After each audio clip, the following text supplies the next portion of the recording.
Good day, everyone.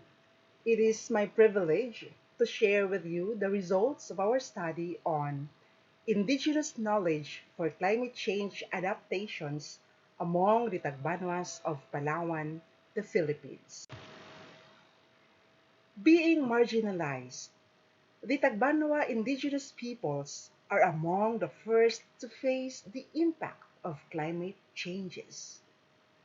However, the Tagbanuas remain resilient despite the harsh environmental conditions they are into. Some said that their traditional knowledge, which is handed down from generation to generation, is an important factor for their adaptations to the changing climate. Only a few informations are available on this aspect, especially for the Tagbanuas in Aborlan. Hence, this study was conducted to document the indigenous knowledge of Tagbanwa farmers to climate change adaptations. To elicit these knowledge systems, we conducted key informant interviews, focused group discussions, and some ocular observations. Meeting with members of the indigenous peoples and formal leaders were also conducted to validate the data gathered.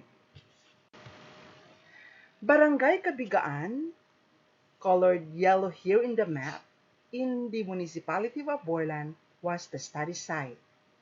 The area has type 3 climate, which means dry for the months of November to April and wet on the remaining months.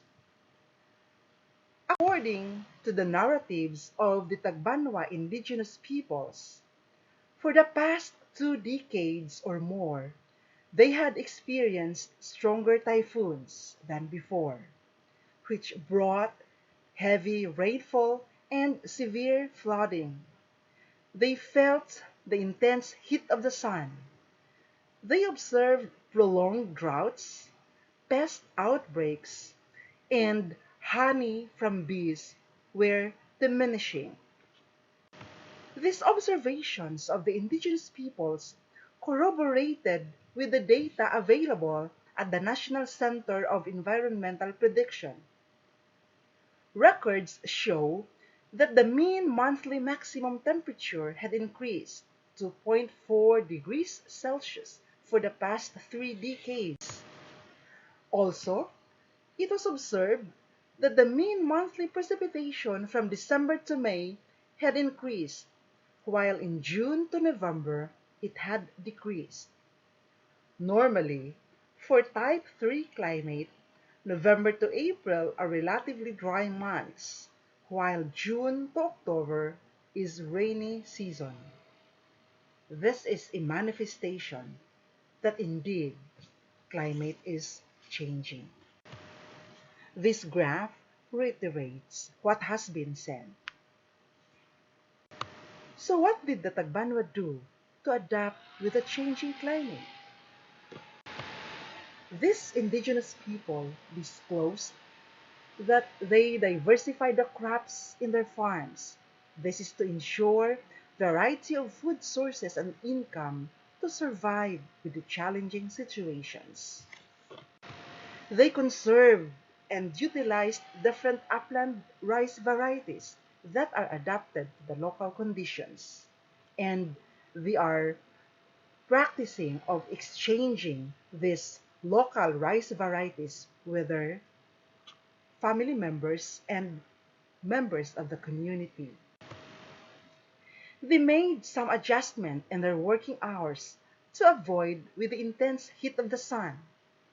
If before they worked in the farm from 9 to 12 in the morning and 1 to 5 in the afternoon, they now work up to 11 o'clock in the morning and return to the farm at 2 o'clock in the afternoon.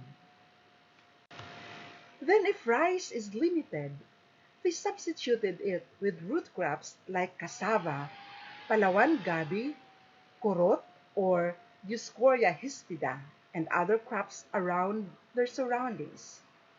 They also planted millet, and other indigenous crops like sesame.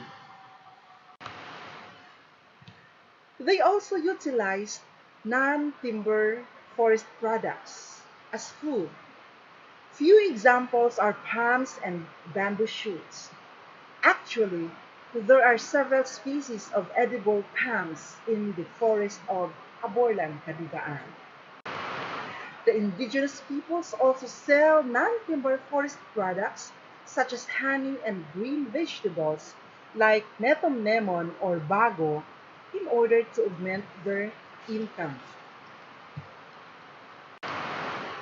They use medicinal plants to cure some of their illnesses.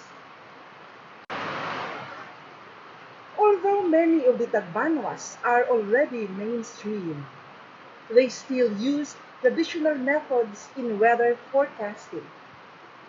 For example, when they hear the sounds of wood owl, common coil, and pasyaw, they believe of an impending heavy rainfall and drought.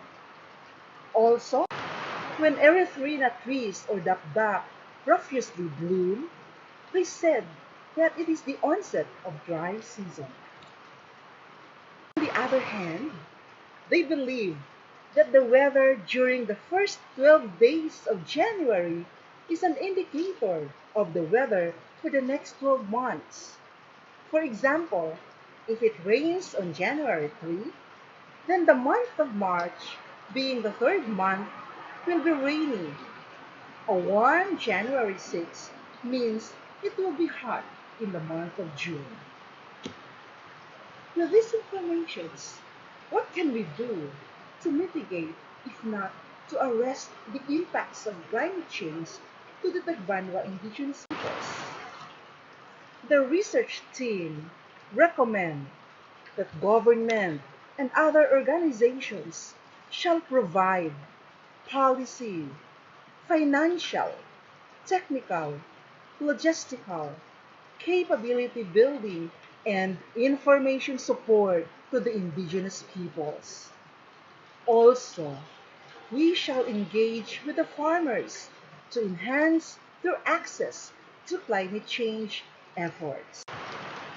Lastly, synergy of efforts among local institutions with the farmers' knowledge and needs are important to enhance natural resource and environment management. Before I end, I would like to acknowledge the following. We are very grateful to the Tagbanwa indigenous peoples in Cadigaan for their active cooperation and their willingness to share with the research team their indigenous knowledge on farming practices, the impacts of climate change in their life, as well as their coping mechanism. We are also grateful to the local government of Aborlan for allowing us to conduct the research in the area. We also thank the DE for the funding support, and of course, to the management of UPLB and WPU for the support on the conduct of this research. Again, thank you very much.